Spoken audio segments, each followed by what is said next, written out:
Hey guys, welcome to Gear Talk. I'm Tim the Rookie Hunter. We're out on another product testing today, and what we are testing is the Onetigris Wild Voyager padded shooter's mat. So they have two shooter's mat. There's the non-padded and then the padded. So today we have the padded, and I just wanted to show you here. I've got it strapped onto the bottom of my pack, Onetigris pack as well. I'm going to lay it out. We're going to do a little testing, see how it works out. We're out in a gravel pit.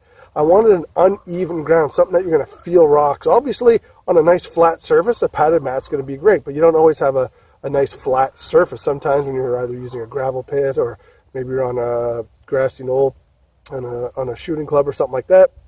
So today we're going to test it out here. We're going to go over the specs of it, and we're going to just see how well this thing holds up. So let's get our setup done and see what's going on. Now what I really like about this shooter's mat so far, it rolls up, has its own compression straps, UTX strapping system if I'm not mistaken. So we got the shooting mat laid out here, guys. There's a couple of things I want to point out about it, okay? So for starters, it's got the MOLLE system, so you can attach extra packs to it. So if you want to put an ammo bag up here by the front where you're going to be shooting, you can do that. It's got a couple of non-slip elbow strips, both in the front and the back here. I'll show those to you. So as you can see here, it's a non-padded strip, it's a non-slip strip. Same thing with here. Great for your elbow so you don't slip and slide. As well, it's very thick. It's padded. It's 0.8 millimeters thick in material. 174 centimeters long. If I'm not mistaken, sorry, 147 centimeters long. And then 74 centimeters wide, so definitely it's gonna hold up. So if I'm laying out on it,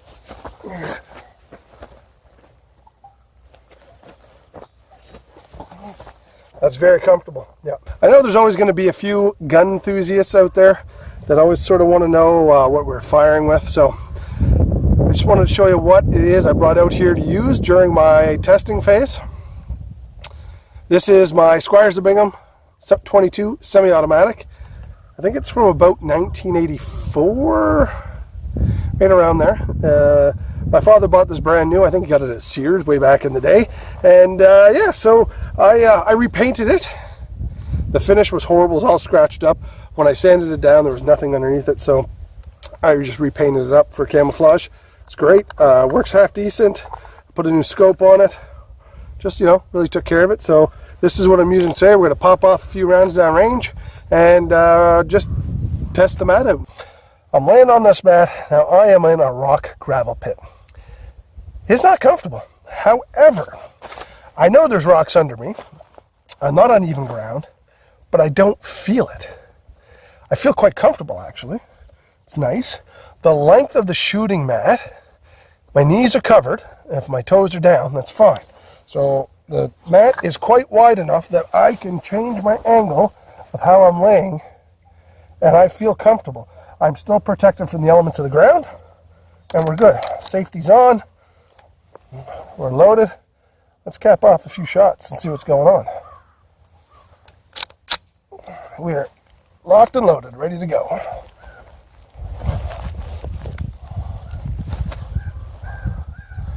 Fire one ready.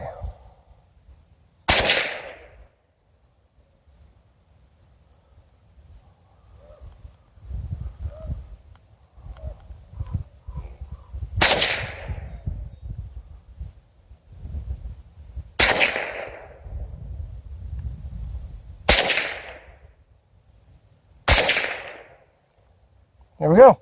We're locked and loaded. Safety's on. Guys, I really like the feel of this mat. The anti-slip elbow patch works. My arm's not slipping on it. I'm not feeling a burn. It's soft.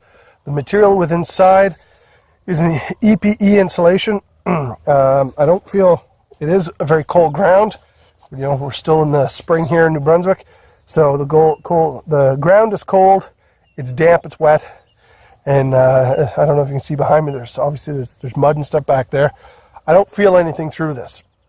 I feel quite comfortable, and I'm dry, and that's really good because that's important. If I were out hunting, I could use this to sit on and set myself up. If, say, for example, I was sitting in some bush or anything like that, even in my blind, I could put it down as a floor in my blind if I wanted to. That's another option I would have. So when you're at the range, you're not always going to be laying down. Sometimes I like to sit, sometimes I like to kneel. Some people like to stand. You're not going to use a shooting mat when you're standing, but kneeling, sitting. So I got my Cabela's bipod rifle. There's nothing down here, but I am sitting on my mat. I'm dry, I'm comfortable. If I had a tree behind me, for example, coyote hunting, I could lay this out, two of us sit next to each other.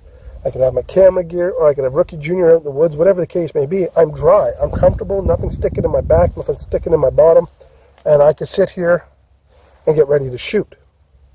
That's important. Let's look at the cons, not necessarily cons, the things that maybe could help or could potentially maybe go on a newer model or whatever. So when I'm laying down on this, it is just long enough to cover me. So if I'm all the way up in the front, then my knees are just touching back here. So that's good, I'm covered. However, if I twist in any way, shape, or form my body to align better for a shot, some people are more comfortable with an angled position when they're shooting. That could cause a problem. You might be off your mat at that point in time, therefore being affected by elements or the ground or just whatever the case may be.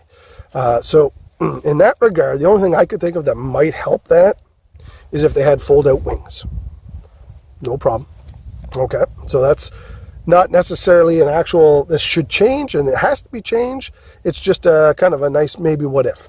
The other thing is that depending on where you're going to be at, like I'm on a wet, sort of wet, almost not muddy ground, but it's damp, you know, I would definitely spray the bottom with like a tent rubberized sealant, something like that, just to waterproof it, help protect it a bit more. That's never going to hurt it, and only going to help you protect your purchase that you made, and obviously keep it lasting a little bit longer. So let's talk about the fabric and what's in here. So it's 1000D nylon. What does that mean? Well, it means it's a very tough fabric. This is a pretty standard material that Onetigris uses. It's what they're known for. They're really good at making stuff with this product. And well, frankly, this thing seems to be tough as nails. It's got the double stitch around the edge with the seam. It's got the hard nylon, the 1000D nylon in the back, so underneath it, and it's got the added on the elbow pad, non-slip elbow pad. So putting all this stuff together with the MOLLE component in the front, it seems to be very good. I'm not wet. I'm not in any way, shape, or form uncomfortable while I was shooting. I'm on uneven, rocky ground. I don't feel any of that. I mean, yes, it's a little uneven, and I do feel that part, but the sharp rocks or anything like that, I don't feel any of it. And it's got the nylon that is going to hold up to the sharpness underneath, and it's got the insulation, the padding that makes it more comfortable for me. So the Wild Voyager shooting mat, guys, this does not deviate for anything Onetigris has done so far. Everything is top notch. The stitching, I see no frayed threads. I see no frayed material. Everything is top notch. It's sturdy. It feels very comfortable. It feels strong, and I don't worry about it ripping or being damaged. So I suggest, guys, if you're interested in a good padded shooting mat, if you're into shooting a lot, then this is a great product for you to try out. Look them up at www.onetigris.com. Here's the link right here, the web address for the product itself, and just check it out, guys. I'm really sure that with everything on that site, you'd be very happy with what you might find. Thanks so much for watching Gear Talk, guys. I'm Tim the Rookie Hunter signing off. Have yourselves a great week.